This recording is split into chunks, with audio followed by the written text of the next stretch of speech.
Buenas tardes a todos y a todas. Vamos a empezar la última charla de estas jornadas y antes de presentaros al ponente de hoy, deciros que al celebrar los 40 años todos los medios se han centrado mucho en cómo surgió el grupo y en ver el ambiente en el que surge, y el relato parece que ha calado mucho, ¿no? Javier García Oliva el primer día nos volvió a recordar todos los principios de esta asociación, muy sencillos, que siguen siendo actuales y eficientes, y decir que en aquella época, en 84-85, un grupo de gente joven y con mucha energía, que éramos entonces, de biólogos, naturalistas, ecologistas y más, como Javier García Oliva, Iván Palomero, Adán Musi, que era otra generación, Adán Musi, Augusto Arroyo, que nos daban la experiencia, el diseño, nosotros dábamos la energía y el lenguaje de los tiempos, Nieves Torrente, en fin, mucha gente más, pues iniciamos las campañas de manera que desbordábamos a los políticos, llenábamos los medios de comunicación y arrastrábamos el apoyo de la gente. Es decir, durante los primeros años logramos desbordar hasta el punto de que, y por eso os decía Alberto, éramos populares en todas partes. Nuestros carteles no había redes, pero se distribuían de Cabezón a Castullales a Reynosa, los padres, los sitios de juventud. Y siempre recordaré a Alberto, que os voy a presentar ahora, porque en la zona de Paz, de Cañadillo y de Peñagosa, todos los PAS abrían a nuestras pegatinas, carteles, hojas de firmas, se hacían socios y nos pedían actos de proyección. Es decir, fue un movimiento coyuntural explosivo, ¿no? Por fin han venido gente joven que se hace cargo de nuestra tierra. La gente veía las construcciones en Somo, las sacas de arena libres, las pistas, los bosques. Ha venido alguien, por fin. Y en ese ambiente, pues Javier Naves o Alberto Fernández estaban siempre alrededor. Simplemente a recordar que siempre que les veo me acuerdo de aquella explosión de gente joven que cambió y que tuvo durante varios años los políticos desbordados, y que éramos pues las estrellas en los medios, con un mensaje que la sociedad recibía muy bien, sobre todo la sociedad joven, y siempre que le veo me acuerdo de aquellos felices tiempos y trabajosos, porque nos daban los domingos a las 12 cerrando comunicados que iban a salir a los medios el día siguiente por la mañana, porque se trabajaba mucho y bien, y no había redes, había que llevarlos a mano. Bueno, el entusiasmo era total y lógicamente el resultado era conforme al entusiasmo. Sin más que esto, presentaros a Alberto Fernández Gil, como sabéis es doctor en biología y también es investigador del Centro de Doñana, y el tema de hoy, pues como lo veis ahí, es un tema sólido, polémico y que se presta a muchas visiones, ¿vale? Entonces vamos a darle paso. Alberto, cuando quieras. Muchas gracias, Carlos. Bueno, muchísimas gracias por invitarme hoy aquí, a Carlos, a José María y a toda la gente de Arca. Estoy viendo gente que hacía décadas que no veía y es un placer para mí volver a encontrar a esta gente mayor pero joven de espíritu. Bueno, como os decía Carlos, yo voy a hablar de la importancia de los lobos en general y de la importancia de protegerlos. Voy a hacer en primer lugar una breve introducción técnico-jurídica y luego pasaré a hablar de los lobos como tales. Como sabéis, los convenios internacionales de conservación de la naturaleza, ya sea Berna o los europeos, la Directiva Hábitats, o los españoles o los nacionales, como la Ley de Patrimonio Natural y Biodiversidad, que transpone la directiva, envían un mandato claro a todos los estados que tienen estas leyes, que es conservar las poblaciones de las especies listadas en un estado de conservación favorable. Es muy importante este concepto, aunque es un poco ambiguo, lo iremos viendo luego a lo largo de la charla. No voy a entrar en los criterios, están recogidos en la Ley 42/2007 para establecer ese estado de conservación, y también los criterios para incluirlo en alguno de los anexos, ya sean los estrictamente protegidos o los protegidos, ¿no? Como sabéis, además, recientemente los lobos han sido desprotegidos en España, pasando de estrictamente protegido a protegido. Bueno, y aparte de los criterios objetivos, que son demografía, tendencia, hábitat, etc., que una especie esté en un estado de conservación favorable implica que tenga una funcionalidad en el ecosistema. Luego iremos viendo qué significa esto de la funcionalidad. En la actualidad, los lobos en España se encuentran en una situación desfavorable, inadecuada. Es decir, el mandato de la directiva de la Ley 42/2007 y de Berna no se cumple por parte de España. Esta es la última evaluación del año 19 y actualmente el Ministerio, que es el competente en revisar el estado de conservación, sexenalmente tiene que hacerlo y actualmente está en proceso de revisión. O sea, este año veremos si la población ha pasado a estar en un estado de conservación favorable o sigue en un estado de conservación desfavorable.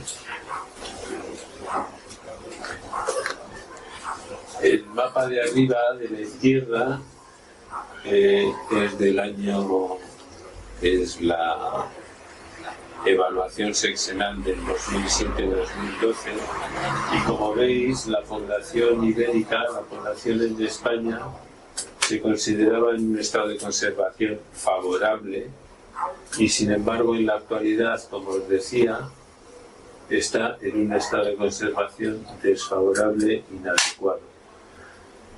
Esto no quiere decir que las condiciones hayan deteriorado entre el 12 y el 19, sino que se debe más bien a que los conocimientos en los últimos años eran mucho mejores y permitió hacer una evaluación más de acorde con la situación real, ¿no?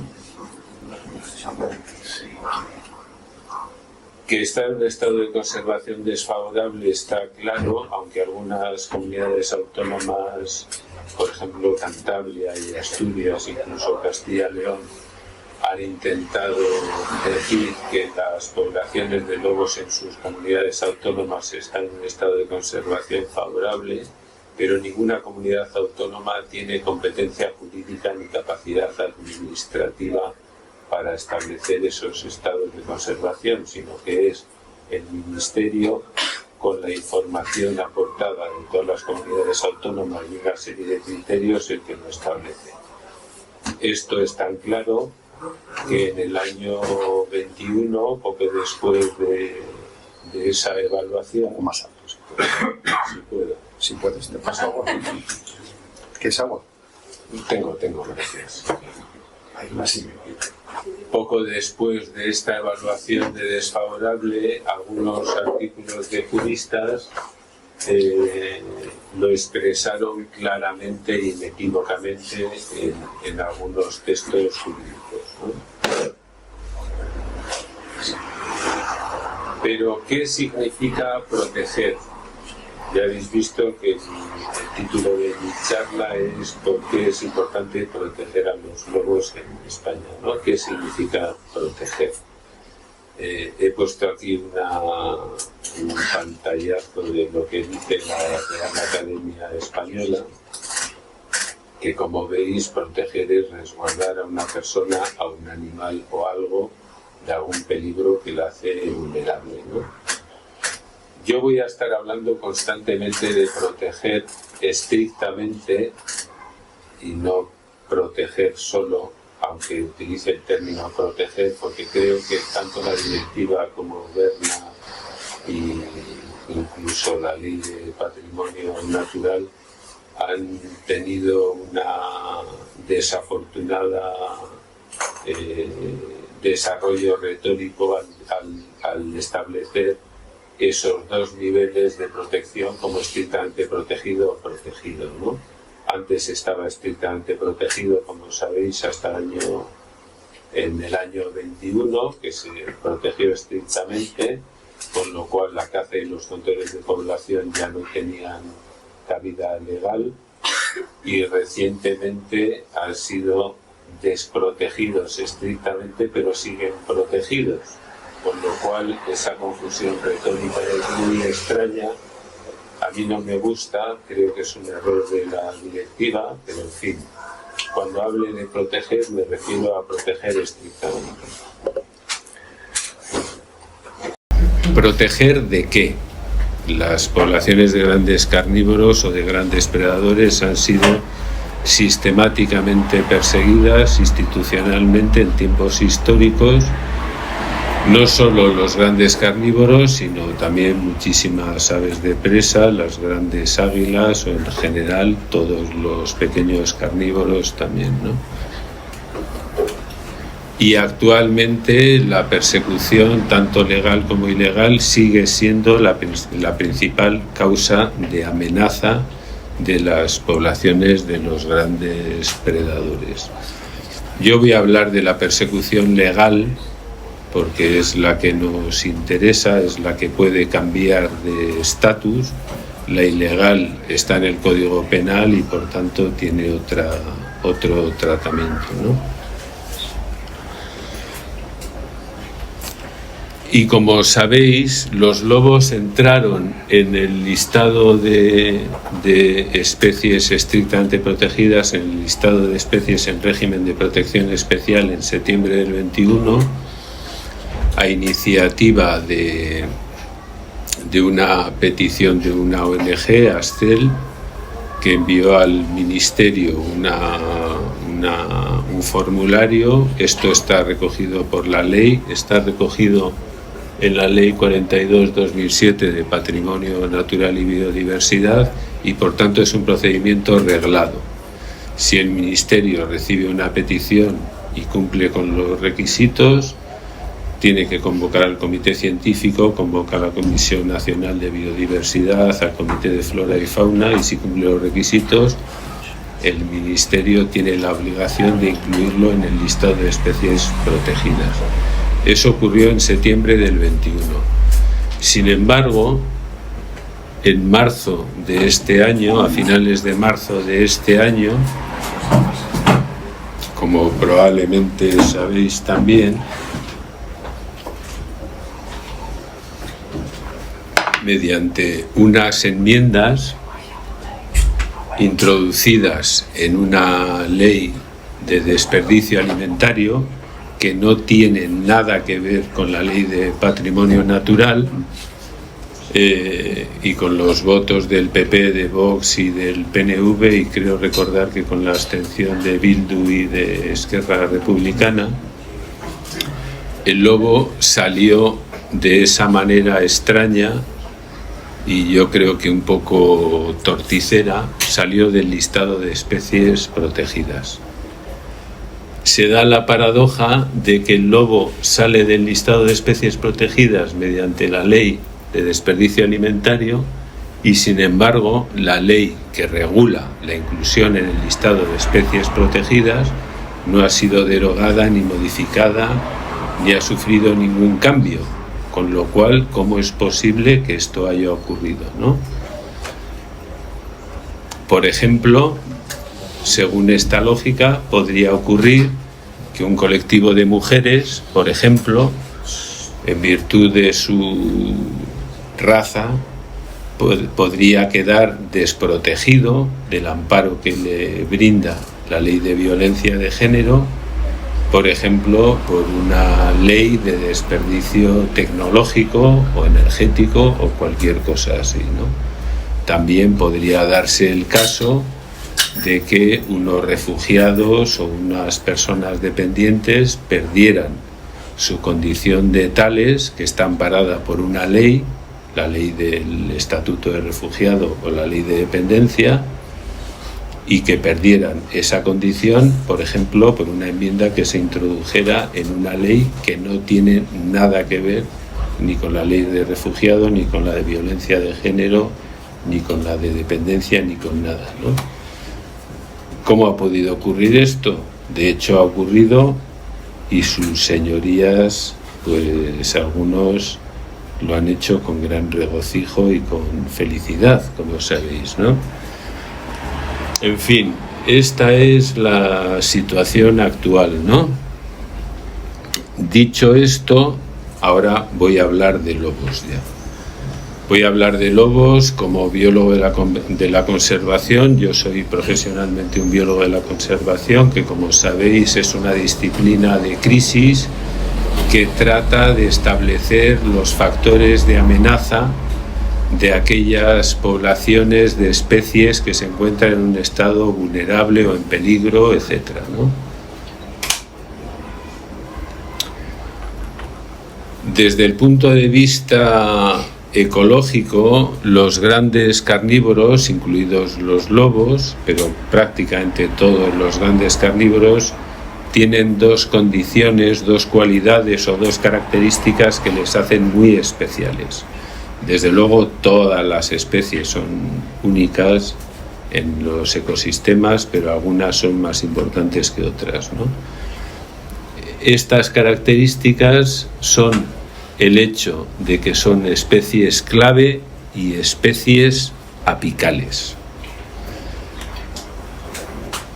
¿Qué es una especie clave? Una especie clave es una especie que es desproporcionadamente importante en el ecosistema, en función de su abundancia.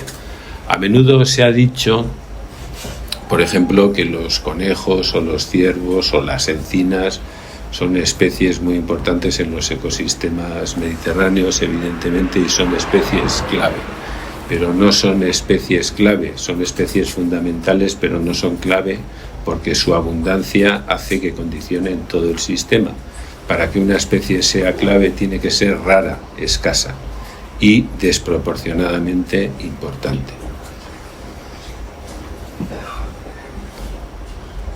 Son tan importantes estas especies que, aunque ha habido bastante discusión en los últimos tiempos sobre esa condición de especie clave, por ejemplo, algunos artículos científicos aparecidos en la revista Science, este es ya del 2011, llamaban la atención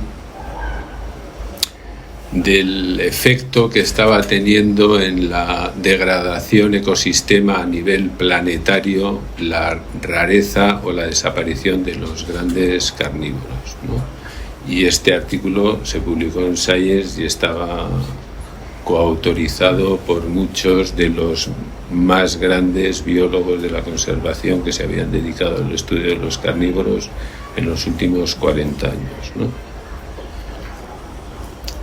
Este efecto tan importante se ha podido demostrar en los últimos tiempos en ecosistemas terrestres y en ecosistemas marinos, y sobre todo en el caso de los lobos ha sido a raíz de la reintroducción de los lobos en Yellowstone, que como sabéis se reintrodujeron ya hace 30 años, en el 95, después de llevar un siglo de ausencia y las consecuencias que la ausencia de un gran carnívoro habían tenido en el ecosistema de Yellowstone. Recordar que Yellowstone tiene 3 o 4 grandes carnívoros, tenía o sigue teniendo, siempre los ha tenido: osos grizzlies, osos negros, pumas, lince canadiense. Pero los lobos habían desaparecido por la persecución sistemática a los que les habían sometido los humanos, ¿no?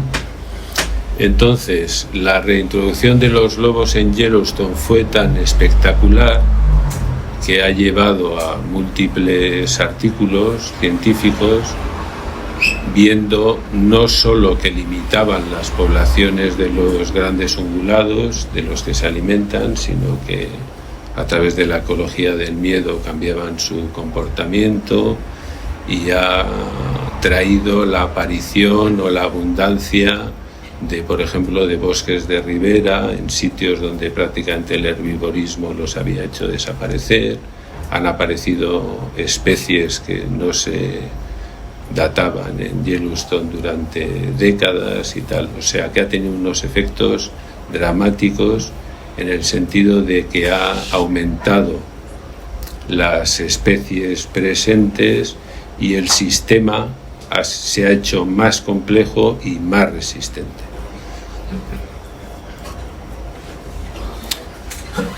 A menudo se ha dicho también entre círculos de gestores, incluso de científicos, que los grandes carnívoros no podían ejercer esta función clave en ambientes humanizados por dos razones, ¿no? En primer lugar, porque los humanos en estos ambientes humanizados, estoy hablando de Europa o de España en particular, mantenemos deprimidas demográficamente esas poblaciones por caza, por furtivismo, por lo que sea. Y por otro lado, porque nosotros como humanos extraemos gran parte de la energía primaria de esos sistemas, entonces los grandes carnívoros no tienen la capacidad de mostrar esa importancia en el sistema, ¿no? Sin embargo, se ha podido demostrar, incluso por los linces ibéricos, que como sabéis han estado muy deprimidos demográficamente y siguen estándolo, y viven en ambientes muy humanizados, que tienen un efecto dramático también en la composición de los sistemas en los que ocupan, limitando las poblaciones de mesocarnívoros, de pequeños carnívoros, y aumentando, por ejemplo, las poblaciones de presas, de conejos. Es decir, que los grandes carnívoros tienen la capacidad de ejercer esa importante función en el ecosistema en forma, cuando esos sistemas son más o menos naturales o salvajes, pero también en ambientes humanizados, ¿no? También se ha visto esta importancia en el caso de los osos pardos, que aunque no son carnívoros estrictos, como sabéis, son básicamente herbívoros, pero este trabajo de unos colegas polacos y de la Estación Biológica de Doñana pudo demostrar que la importancia de la presencia de los osos era fundamental, por ejemplo, en su papel como dispersor de semillas, en este caso de arándanos, ¿no? Bueno, hasta aquí esa condición de importancia de especie clave. Decía también que estas especies son apicales. ¿Qué significa que son apicales? Que son apicales significa que están en el extremo de las redes o de las cadenas tróficas. Seguramente todos habéis oído hablar de carnívoros apicales o carnívoros, los top predators, etcétera, ¿no? Son los grandes carnívoros que están situados en el extremo, como os decía, de las redes y de las cadenas tróficas, y como tales tienen algunas características muy llamativas, ¿no? No son presas, no tienen predadores naturales, nunca los han tenido, por tanto no están adaptados a sufrir predación ni persecución, y no están adaptados a compensar altas tasas de mortalidad, ¿no?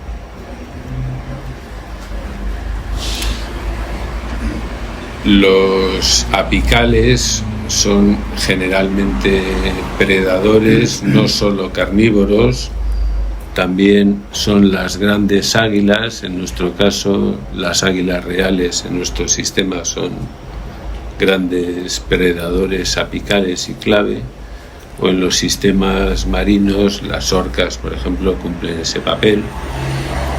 Y como os decía, aquí tenéis en estas dos figuritas muy sencillas la energía y la biomasa de los distintos niveles de las redes tróficas, los productores, que son las plantas, los consumidores, los herbívoros, los consumidores secundarios, que son los carnívoros, y finalmente los apicales, que están en el extremo de las cadenas tróficas. Allí llega muy poca energía y por tanto son muy escasos por naturaleza.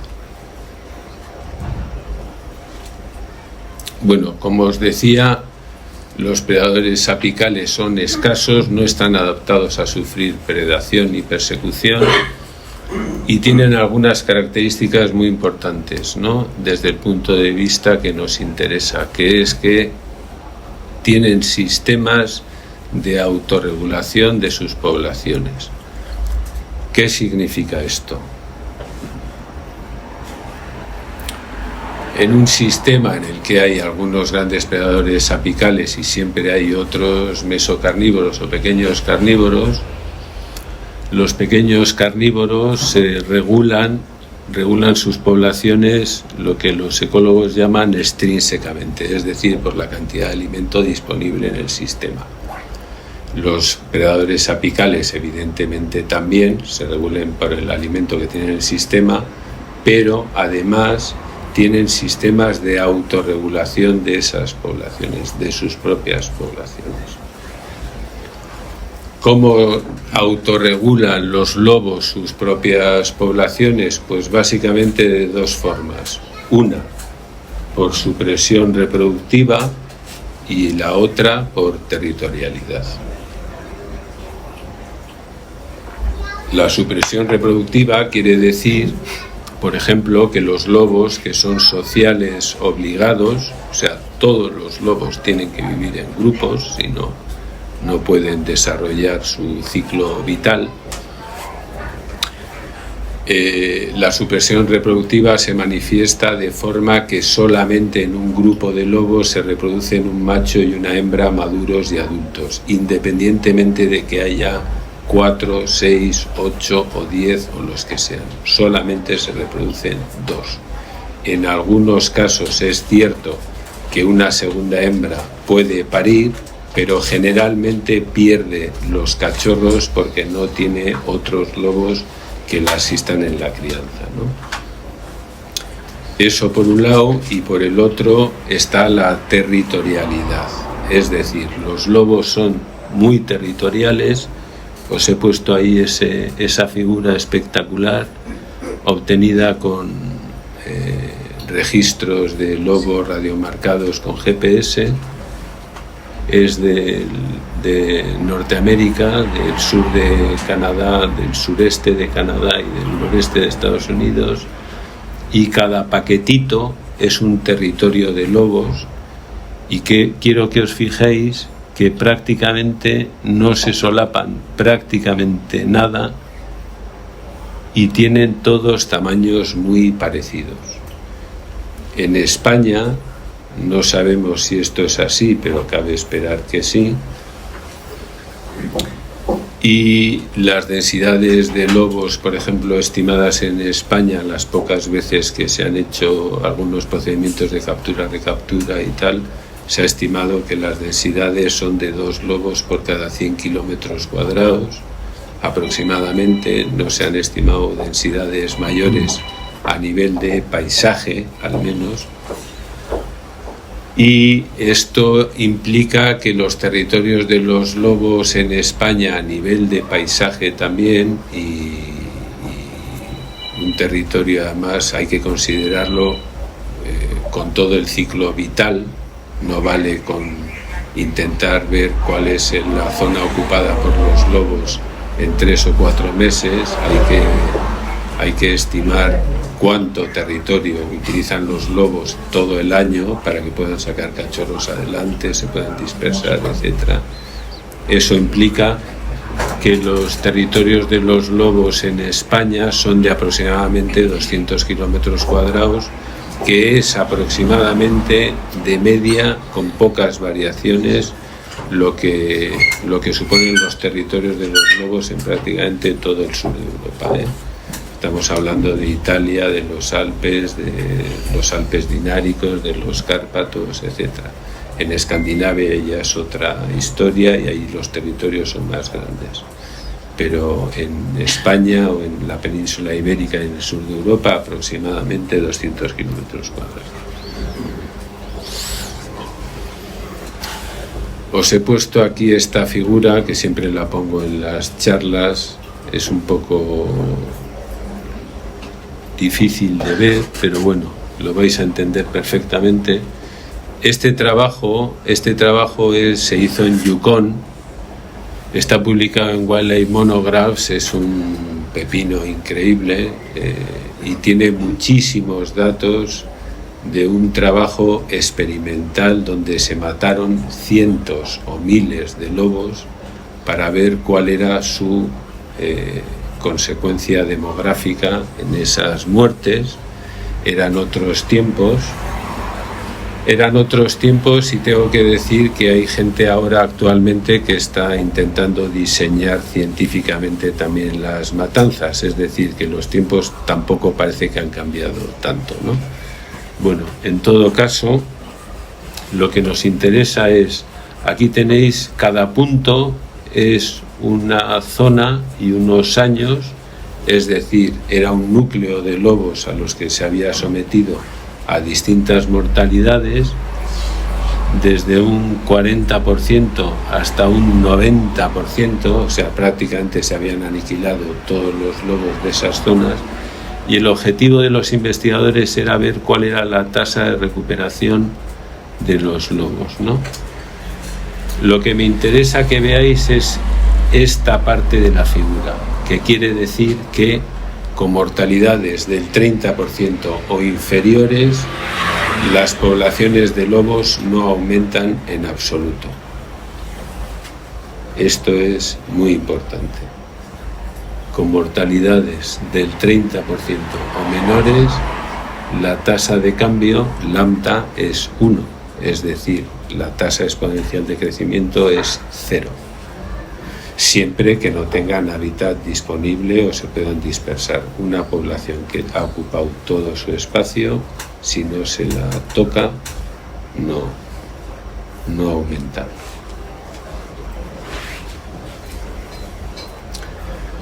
También se había dicho durante décadas que la mortalidad por persecución, es decir, por caza y por controles de población, era compensatoria. Compensatoria quiere decir que si se matan unos lobos por caza, otros van a poder sobrevivir porque se les deja espacio, ¿no? Sin embargo, este trabajo, que ya tiene unos años,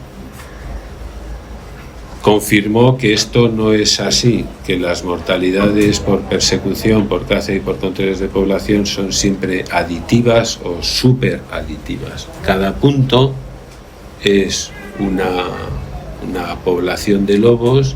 Aquí están las tasas de mortalidad por persecución y esta es la tasa de mortalidad total. La correlación tan fuerte y la pendiente indica que la mortalidad es aditiva o superaditiva. ¿Qué significa que es superaditiva?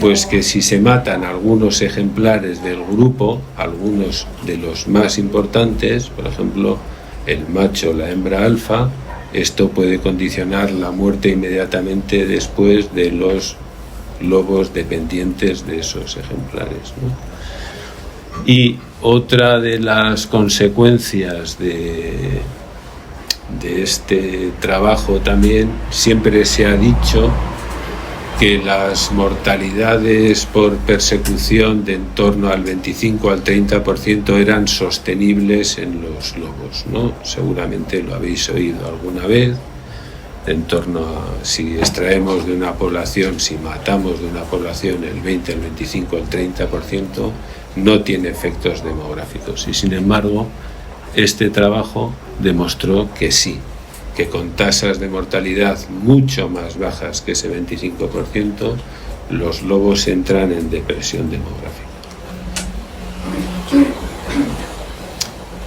Algunos viejos mantras que van cayendo en los últimos años, bueno, mantras o algunos paradigmas científicos que van cayendo.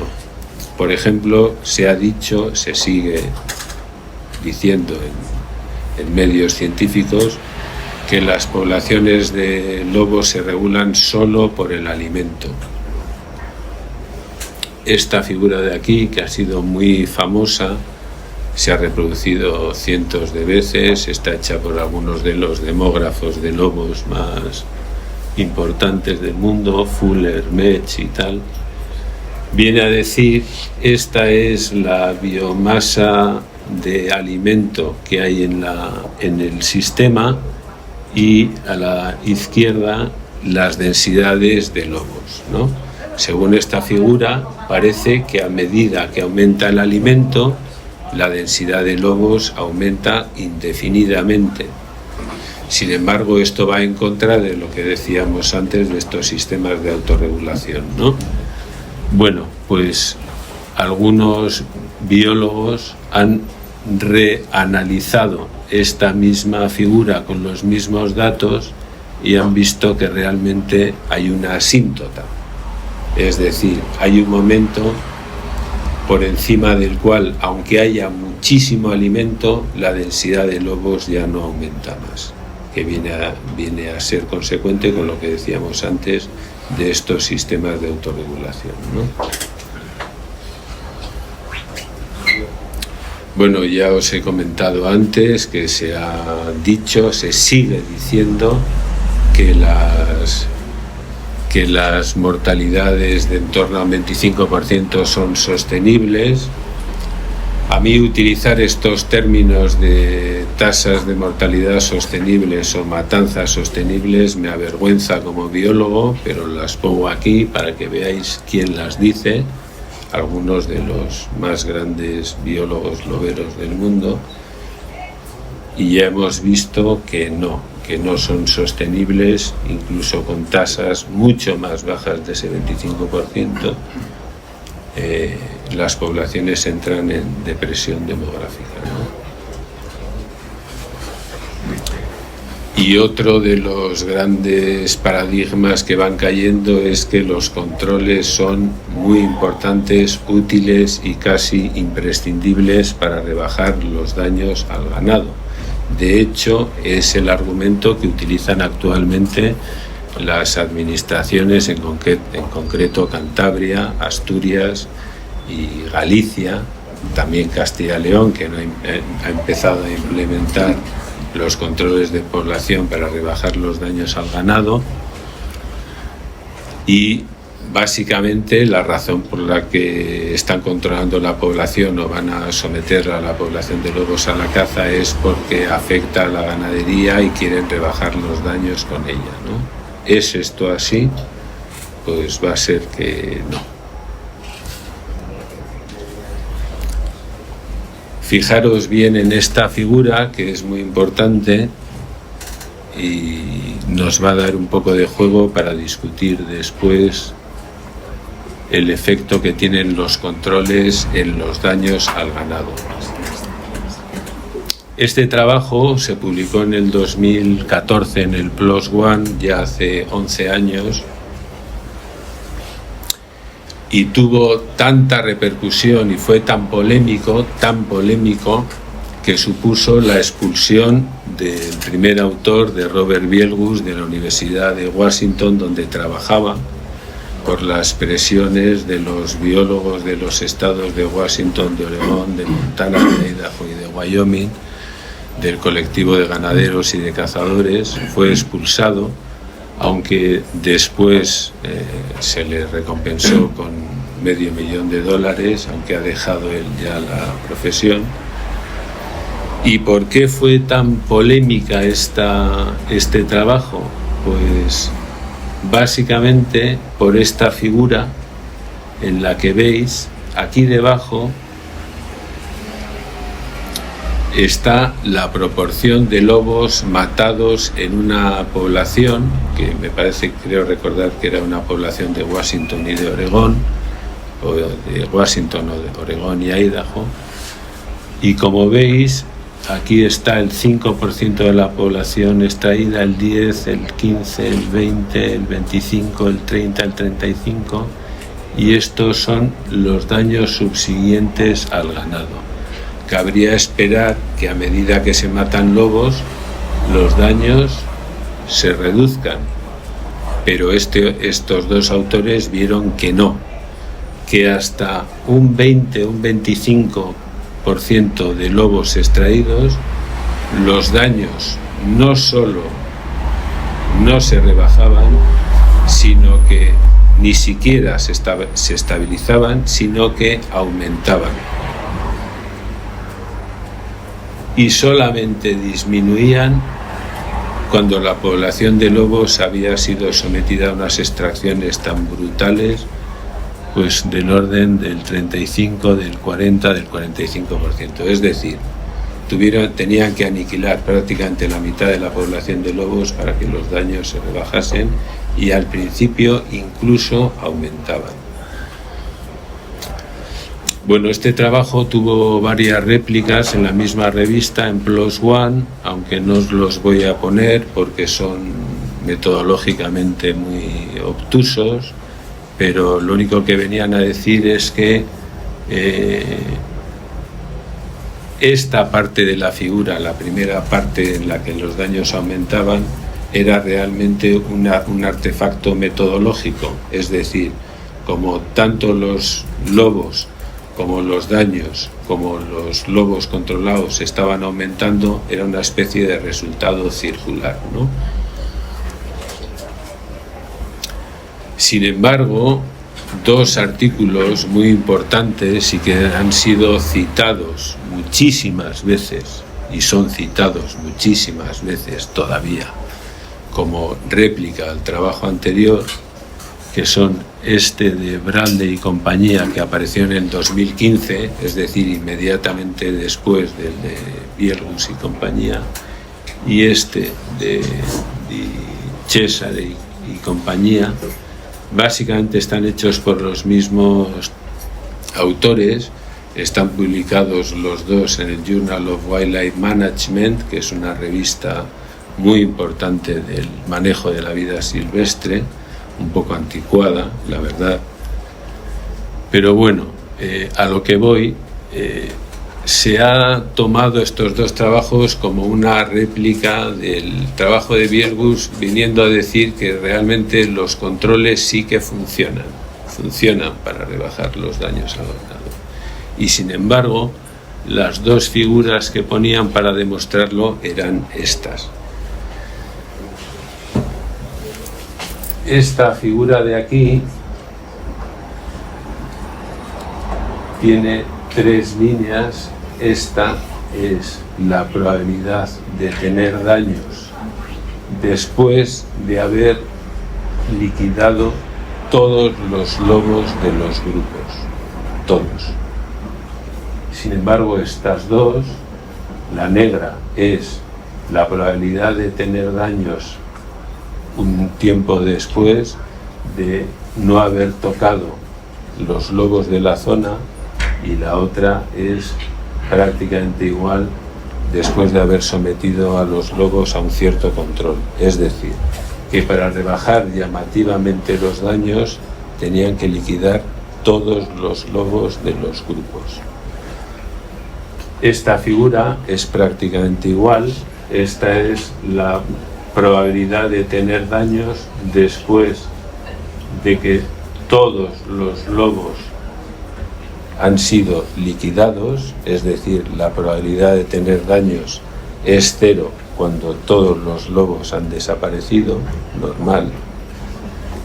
Y estas dos es la punteada, es la probabilidad de tener daños con 10 lobos, y la de abajo con 5, es decir, sometidos a una extracción de la mitad. ¿Qué es lo que nos dicen estas figuras? Pues prácticamente lo mismo que nos decía la parte derecha de la de Biergus, que es que hay que matar casi todos los lobos para conseguir que los daños se rebajen llamativamente, ¿no? Y entre tanto, nosotros publicamos en el 2016 este trabajo también en el PLOS ONE, analizando los datos oficiales de número de grupos de lobos matados en controles por el Principado de Asturias y los daños pagados por el Principado de Asturias en las 6 zonas de gestión que tiene el Principado, que son aproximadamente de 1000 kilómetros cuadrados cada una, que pueden tener entre 2, 3, 4 grupos de lobos cada una, y donde se establecían unos cupos de extracción precisamente para rebajar los daños, es decir, lo mismo que pretende hacer el Principado ahora y básicamente lo mismo que está haciendo Cantabria o Galicia o Castilla y León. Bueno, esto tengo que decir que era un poco más ordenado que lo de ahora, pero así todo, lo que vimos es que en aquellas zonas en las que se habían matado más lobos, en un año, al año siguiente había más daños al ganado que donde no se habían matado lobos o se habían matado pocos lobos. Es decir, era igual que la parte izquierda de la gráfica de Virgus. Nosotros no sufrimos ninguna réplica de este trabajo en el PLOS, aunque sí tuvimos muchas presiones, incluso del Parque Nacional de Picos, para que aportásemos los datos a un juzgado. Y aunque parezca surrealista, el juzgado no le hizo ni caso al Parque Nacional de Picos porque entendía que los datos eran oficiales. Nosotros solamente trabajábamos con los datos que nos había dado el Principado de Asturias.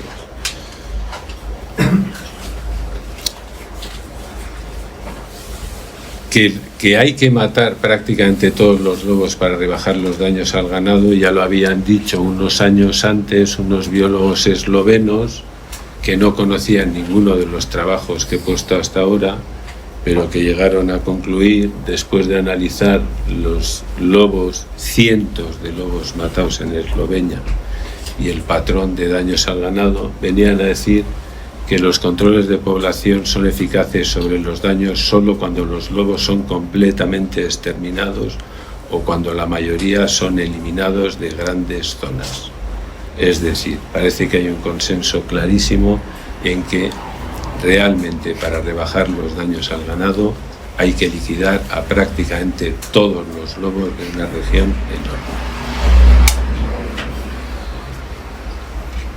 ¿Por qué se producen estas cosas? ¿Por qué?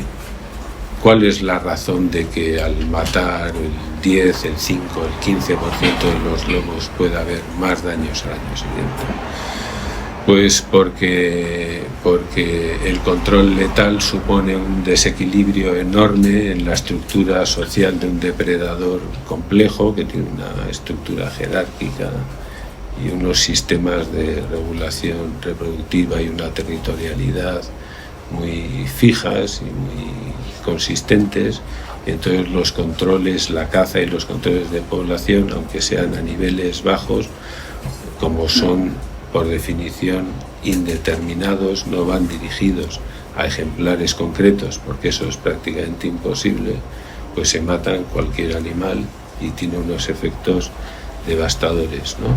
Pues he puesto aquí estos dos trabajos, hay muchos más, y podría darse la paradoja de que estemos salvando a los grandes carnívoros desde un punto de vista demográfico, pero estemos perdiendo al gran carnívoro apical y clave, que es muy importante en el sistema, ¿no? Hasta aquí lo que sabemos del comportamiento y la demografía de los lobos, ¿no? Os decía antes que el mandato de las normas a las que España está acogida es claro, hay que mantener la población en un estado de conservación favorable, y la última evaluación es, como os decía, del año 19, de 2019. Ahora mismo el Ministerio está reevaluando esa situación, ¿no? ¿Qué sabemos que no sabíamos en el 19? ¿O qué sabe el Ministerio? ¿O qué sabe la comunidad científica que no sabía en el 19? ¿Que puede ayudar a esta nueva evaluación? Bueno, pues algunas cosas. Por ejemplo, este trabajo lo publicamos en el año 22 y venía a estimar que los lobos habían perdido históricamente en España 2/3 de su área de distribución en el último siglo y medio. Esta es la distribución antigua en el siglo XIX, la del centro es la de los años 70, que se considera que es el mínimo poblacional a partir del cual después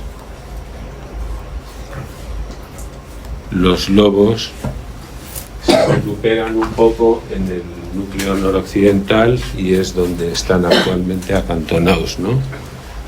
Llama la atención, aparte de la pérdida de 2/3, que recientemente han desaparecido los lobos de la mitad sur de España y la población de Sierra Morena y de Extremadura se ha extinguido también, ¿no?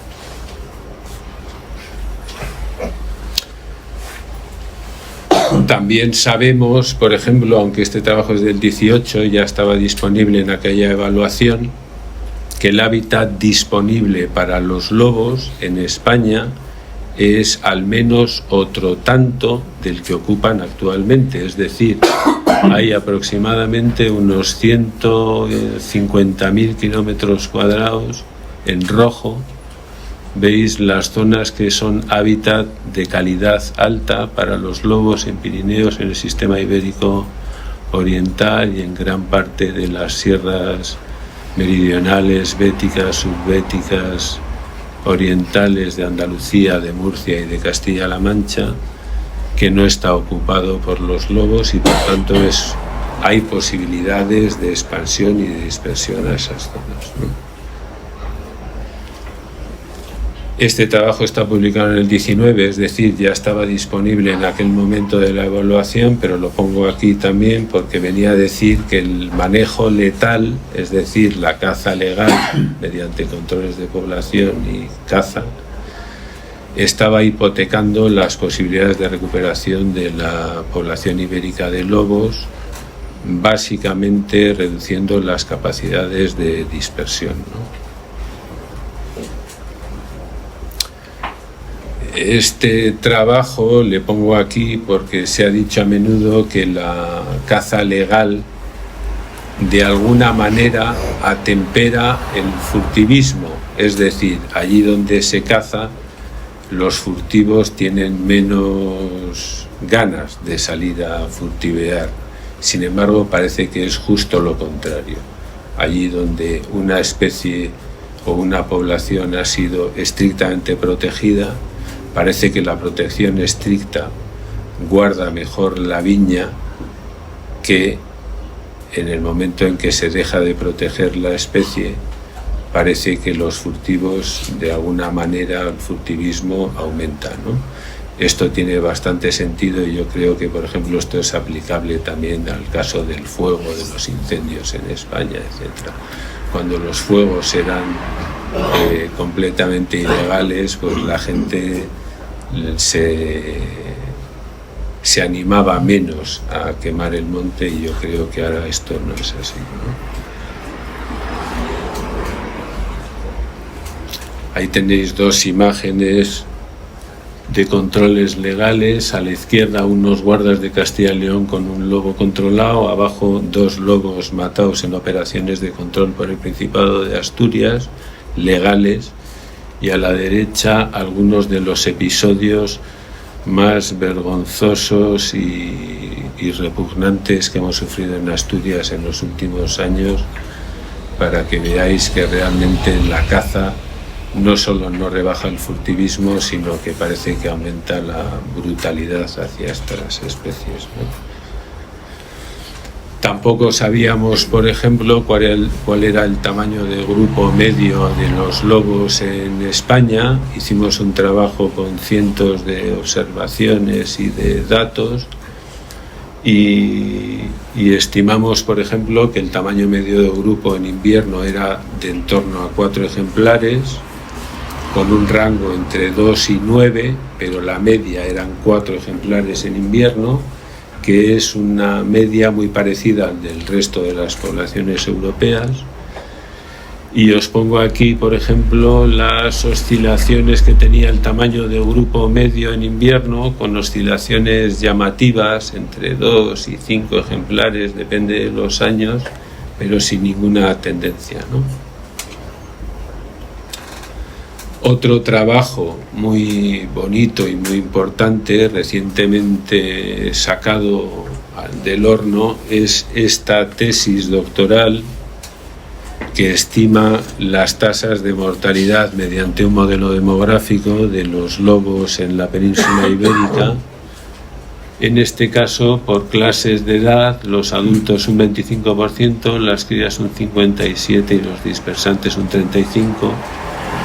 De media creo recordar que es un 32, un 33, un 34% aproximadamente.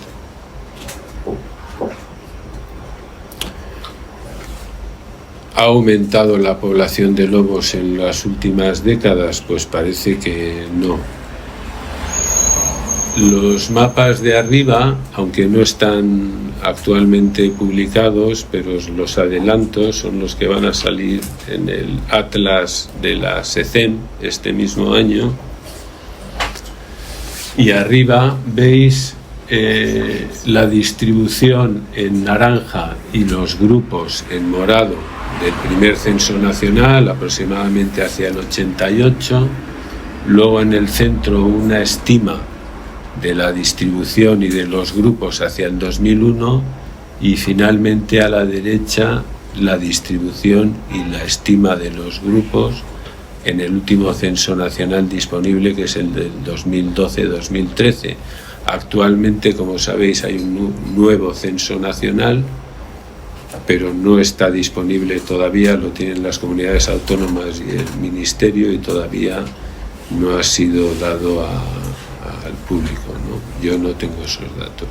En cualquier caso, el crecimiento de la población, según estos datos, es estable, no ha crecido y no cabría esperar que haya crecido mucho en la última década, porque los lobos no tienen esa capacidad de crecimiento como pueden tener otras especies, ¿no? Como decíamos antes, tienen unos sistemas de autorregulación y de territorialidad.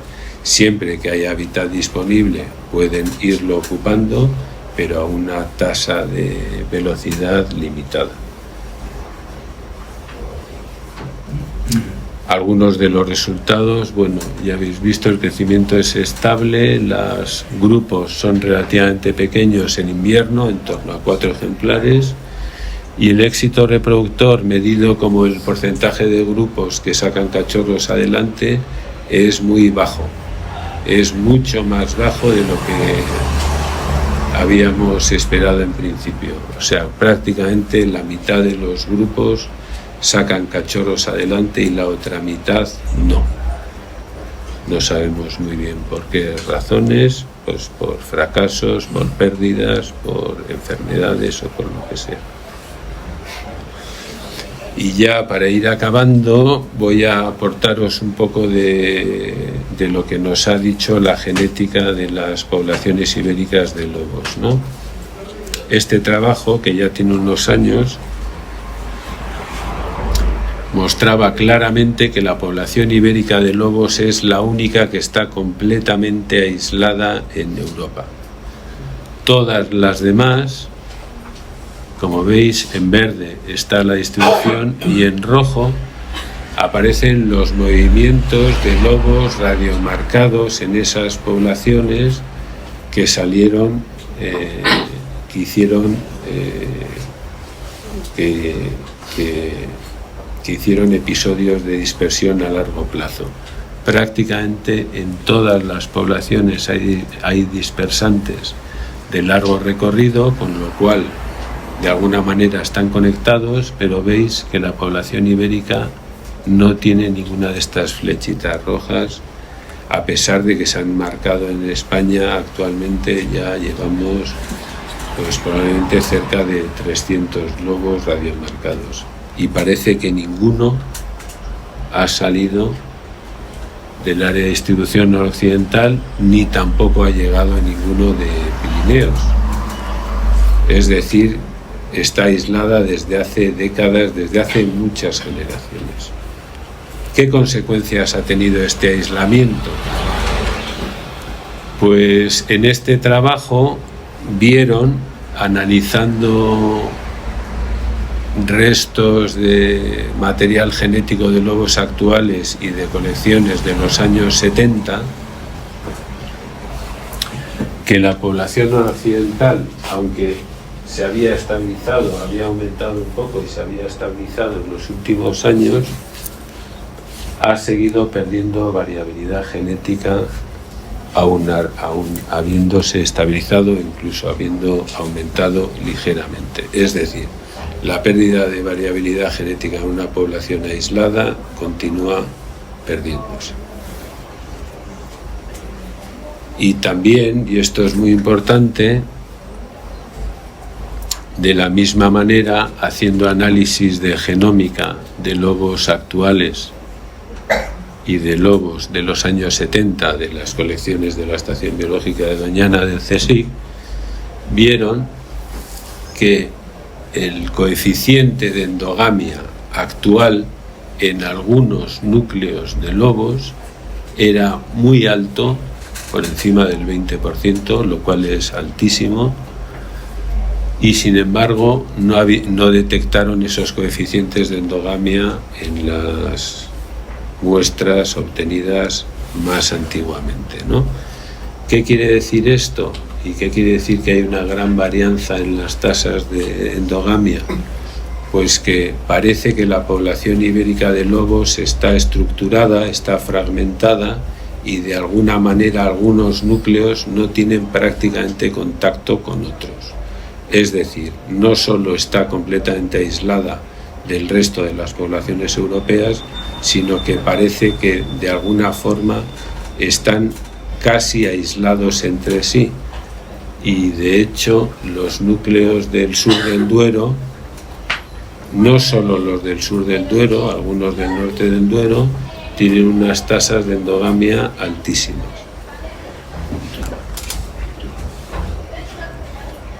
Esto puede tener algunas consecuencias dramáticas en cuanto a su resistencia a la hora de poder enfrentarse a patógenos de diverso calibre. No os he puesto aquí esta figura que es muy llamativa, al menos a mí me llamó mucho la atención. Esta está hecha con los lobos, con material veterinario de los lobos de Asturias, creo recordar que eran 88 lobos, y veis cómo en algunos años algunos patógenos tienen una prevalencia altísima, ¿no? Esto es parvovirus, moquillo, leishmaniasis y sarna. Y en algunos casos más de la mitad de la población, en algunos años bastante más de la población, más de la mitad de la población tenían seroprevalencia de haber sufrido esos patógenos, y tener en cuenta que esto está hecho con los lobos que se mataban, es decir, que estaban sanos. No está hecho con una muestra recogida al azar en la población, con lo cual podría ser peor, ¿no? Estos patógenos, algunos muy severos, como el moquillo, ha podido estar detrás de la desaparición de núcleos enteros, por ejemplo, en Burgos, que se detectó hace 10 o 15 años, en el Cerrato, en algunas zonas de Asturias también, y quizá en Pontevedra, ¿no? Estos patógenos son difíciles de detectar, y solamente la sarna es más visible, pero afecta generalmente a los cachorros, aunque parece que la sarna baja mucho el sistema inmunitario de los lobos y les hace más proclives a sufrir luego patógenos de virus diversos, etc., ¿no? Bueno, voy acabando ya. En definitiva, aunque la ciencia nos está diciendo que los controles de población y la caza no funcionan para los objetivos que están previstos y no deberían llevarse a cabo, la decisión es una decisión social o política o moral o ética o como queráis llamarlo, ¿no? La ciencia no toma estas decisiones, la ciencia aporta los datos, pero es una decisión moral o social o política o ética, como os decía. Os he puesto aquí estos dos trabajos. El de arriba es de Haber, que tiene ya prácticamente 30 años y hablaba ya de las implicaciones éticas del control de los lobos en Norteamérica algo de lo que se habla aquí en España muy poco, o hablamos muy poco, muy pocos. Y ya acabo cerrando. Una cosa es el estado de conservación o el grado de amenaza y otra es el nivel de protección, ¿no? Los grandes carnívoros ibéricos que pueden estar en una situación de conservación desfavorable o vulnerables o en peligro de extinción, como es el caso de los osos que siguen en peligro de extinción, de los linces que han pasado recientemente de peligro de extinción a vulnerables, o de las grandes águilas que están en un estado de conservación favorable, pero hasta ahora todos ellos estaban protegidos y siguen protegidos, independientemente de cuál sea el estado de conservación, excepto los lobos. Todas las especies vulnerables o un estado de conservación desfavorable deberían estar automáticamente protegidas de manera estricta, precisamente porque la persecución es la principal causa de amenaza. Sin embargo, lo contrario no es cierto. Es decir, si una población deja de estar en un estado de conservación desfavorable y empieza a estar en un estado de conservación favorable, no necesariamente hay que desprotegerla, y de hecho así ha sido con las grandes águilas que están en un estado de conservación favorable y siguen estando protegidas, excepto los lobos. Bueno, la protección en definitiva significa eliminar los controles de población y la caza, porque limita la importancia de estas especies y las pone en una situación de declive demográfico y pierden esa funcionalidad ecológica que es un objetivo irrenunciable, ¿no? En síntesis, la población actualmente está en un estado de conservación desfavorable. El lobo como especie apical clave y social es muy importante para el funcionamiento de los ecosistemas. No parece haber tasas sostenibles de mortalidad, o es muy difícil que las matanzas sean sostenibles, y emplear esos dos términos en la misma frase implica muchas dificultades mentales, yo creo.